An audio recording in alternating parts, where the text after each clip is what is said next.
Hello, welcome to Dharma Makes and welcome to another bottle art video. This time I'm going to have some fun with a juice bottle. As usual, I start out by peeling off the labels and removing the sticky residue with acetone, and also a little bit of scraping with a sharp blade to get it moving a bit better. For the decoration of this bottle, I was thinking lace for the texture. So I'm just using a scrap that I have for the middle part, and I just cut it to size, and I'm sticking it on with some regular PVA glue. It sticks surprisingly well to glass.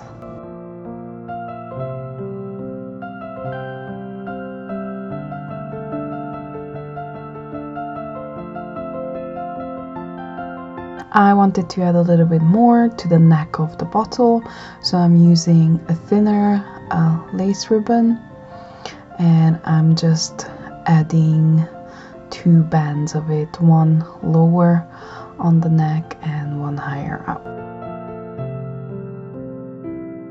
After all the lace is done, I'm actually going all over the surface of the entire bottle with PVA glue.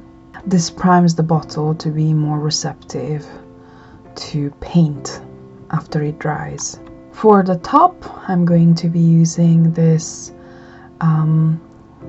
small piece of plastic. It's from packaging from something else, and I'm trying out different things to see what would fit better. I thought maybe more lace or a different sticky lace ribbon, but in the end I went with a strip of adhesive rhinestones. They fit just right. They were just the right size on the rim of this little round thing. I'm making a mixture of tile grout, PVA glue and water, and I'm making it into a texture paste. It's also really adhesive.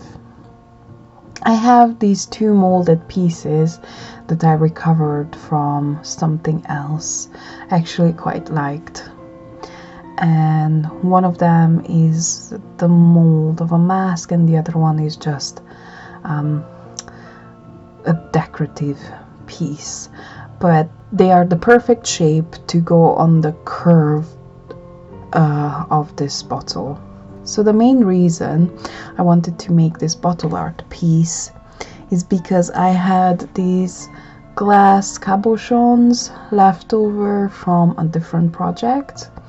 I made them into sort of dewdrops with a printed image at the background, and I was trying to find a project where I could use them up.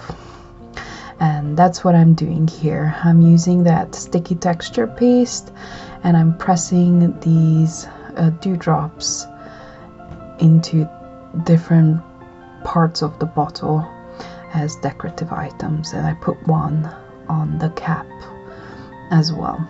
After I've added the dewdrops, I realized that the texture paste was a bit too plain, so I decided to use some tiny rocks that I had from my terrain making stash, and I'm just pressing them in straight into the tile grout mixture. What I'm going for really is texture here.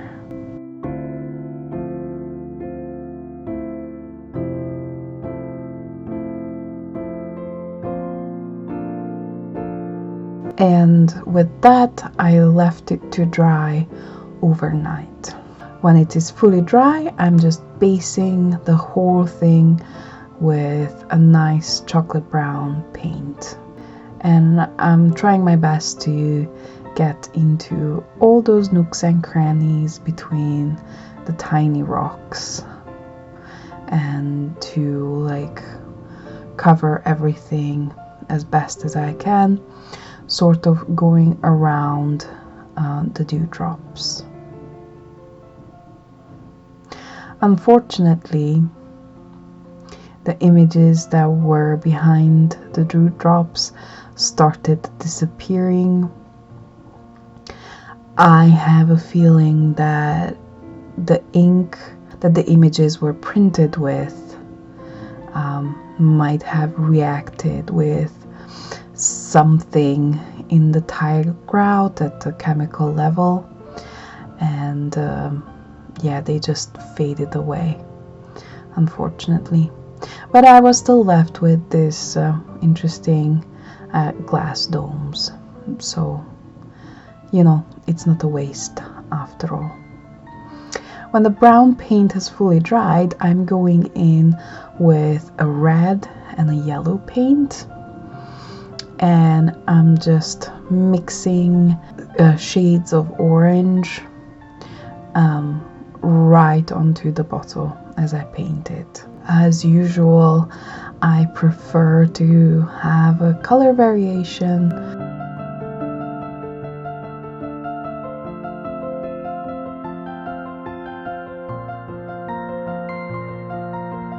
And I repeat the same thing on the cap as well.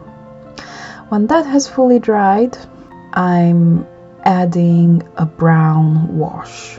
Now, I made this wash with brown paint, a little bit of PVA glue, water, and isopropyl alcohol because it really helps with the flow. And I'm going all over the entire surface, and this wash is going to get into all those nooks and crannies, and it's going to really bring out all that dimension that I made with the lace and the stones on the bottle.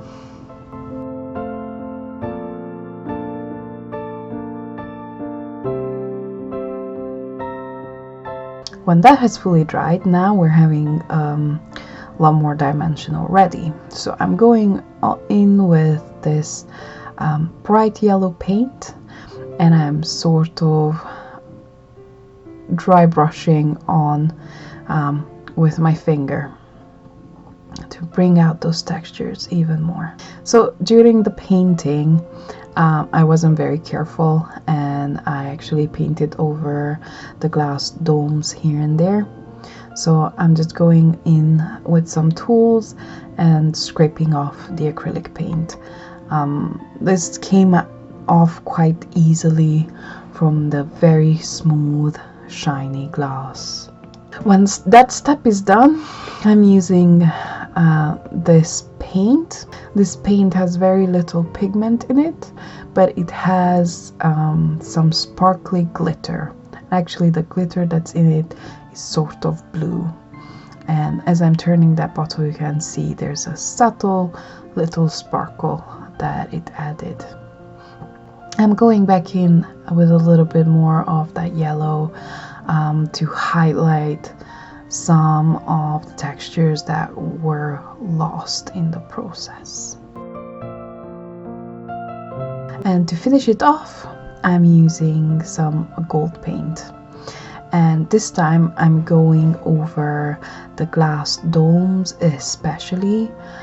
Because those images have disappeared, I decided to make them golden sparkly instead. Of course, the bottle cap gets the same treatment. And I used some hot glue to attach the cap to the bottle, as of course this originally wasn't matching. And there it is. Another simple little bottle art is done. On this project, I ended up using up some leftovers that I had from different projects, and that's always a good feeling, as I don't like wasting things, and it's just a nice little decorative element. I hope you enjoyed the video. Please do let me know what your thoughts are in the comments. I would love to hear from you. If you like these sort of crafty projects, I have a lot more on my channel, and I'm publishing new videos every week. So if you'd like to see my future projects, please consider subscribing. I hope you're having a nice day. Bye!